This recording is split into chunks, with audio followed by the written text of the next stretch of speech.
61 తెలంగాణలో సమగర జలపాతంగా పిలువబడే జలపాతం ఏ జిల్లాలో ఉంది? ఖమ్మం. 62 భారతదేశంలో చమురు నిల్వలు ఏ శిలలో ఎక్కువగా దొరుకుతాయి? సెండిమెంటరీ శిలలు.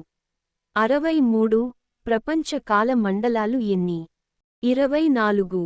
64 ప్రపంచంలో నైట్రోటులను ఎక్కువగా ఉత్పత్తి చేసే దేశం ఏది? చిలీ. 65 భారతదేశం భూ సరిహద్దు పొడవు ఎంత? 15,200 కిలోమీటర్లు. 66 భారతదేశం నుండి శ్రీలంకను వేరు చేయుచున్నది ఏది? పాక్ జలసంధి. 67 భారతదేశంలో అతిపెద్ద బీచ్ గల ప్రాంతం? చెన్నై.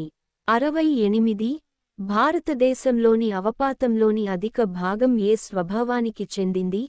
పర్వతీయ స్వభావానికి. 69